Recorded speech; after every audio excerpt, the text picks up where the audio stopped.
And it's interesting every time I find that when Jesus compares us to sheep. Now, many pastors talk about sheep, but how many of them really understand sheep? So I decided to spend 4 days at a sheep ranch to really understand sheep, to spend time with sheep, to really get in there. Because there's so many times when God talks about sheep, and I don't really know sheep because I'm a city slicker. You know, I was born in the city, raised in the city. I don't like farms because they always smell like dung, right? I mean, are you with me? Because I'm a city guy. I'm not used to that. So I spent 4 days with sheep, and the thing is, one of the first things I realized is that sheep, they smell. They smell like animals. Oh my gosh. And now I know why God calls us sheep. Not the smelly part, but let me explain. Sheep are dumb animals. Oh my, I've never seen a stupider stupid animal than a sheep. I mean, sheep are just so dumb. I mean, they would be eating grass, and they don't pay attention to where they're going, and he might just fall off a cliff because he doesn't pay attention. He just eats grass and just falls off. And the other sheep are so dumb, they just follow each other. That when one sheep falls off a cliff, the whole line of sheep may just fall off a cliff because they're just so dumb. And basically, they have bad eyesight, and that's one of the reasons why they follow the other sheep right in front of them. And so if one of them falls off, they all fall off. If you see a flock of sheep, a whole flock of sheep, and you scare one of them, that sheep, of course, will start running around because he's scared. Now, the other sheep will see this running sheep and be like, why is he scared? Oh, I should be scared too. And so the whole flock starts running around just because one sheep was running around, and they don't even know why. They just run because everybody else is running around. And sheep are dumb animals, and also they can't really hunt. I mean, you don't see sheep with sharp teeth like hunting for other food. And they don't really go searching for food. I mean, if you have a flock of sheep and they're surrounded by dead brown grass, they will just die there. They don't look for green grass. That's why the shepherd has to lead them to quiet waters, to lead them to green grass, because they don't do that. They'll be like, brown grass, okay, I'm dead.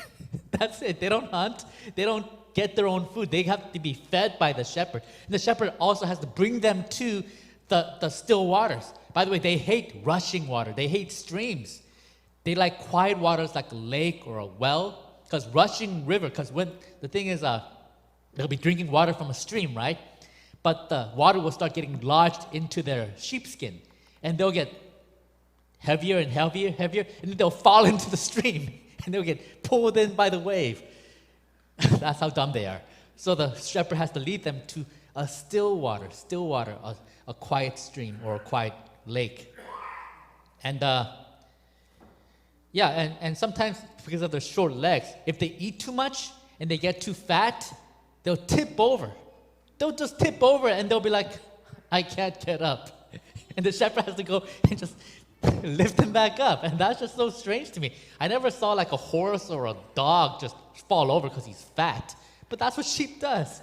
They can't, and you gotta shear their skin, sheepskin, because if you don't, they'll just get fat and fat and fat. They don't really get rid of their skin naturally. I mean, you have to have a shepherd do that for them. I mean, some people say that sheep disprove evolution. Because how could sheep evolve without the presence of a human shepherd? If evolution is true, sheep would have been extinct millions of years ago, before man was evolved to take care of them, they'll say. In Psalm 23, it talks about the Lord is my shepherd, and it talks about his rod and his staff, right? The rod that he uses to discipline. Because sheep are always wandering off. They have no reason to go out, right? They're not looking for food or anything, but they always wander off. They're always curious about what's on the other side. So that's why the shepherd's staff has a hook at the end. Because sheep are always wandering off, so he says, hooks them back in. Like, hooks them back in. Okay, stop going over. Okay, just hooks them back in. That's why the staff has a little hook. But if the sheep keeps wandering off, keeps going away, what the shepherd has to do is he grabs that sheep and he breaks his leg so he won't wander off. I mean, a broken leg is still better than a broken life. Doesn't God do that to us sometimes? He lets us get into a small accident so that we won't get into a big one that takes our life. And so sometimes that's what the shepherd will do. But now, now that the sheep's leg is broken, he can't really follow the shepherd anymore, right?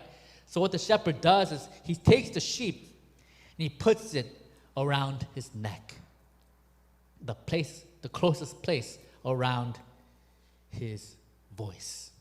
And so while the sheep is still recovering from his broken leg, he is in the closest place to the shepherd's voice. And so by the time his leg is healed, now he doesn't wander off because he's so in love with the shepherd's voice. He doesn't want to go anywhere away from the shepherd's voice. And because the sheep is so dumb, he forgets that it was a shepherd who broke his legs. Sheep are dumb animals. No wonder God calls us sheep.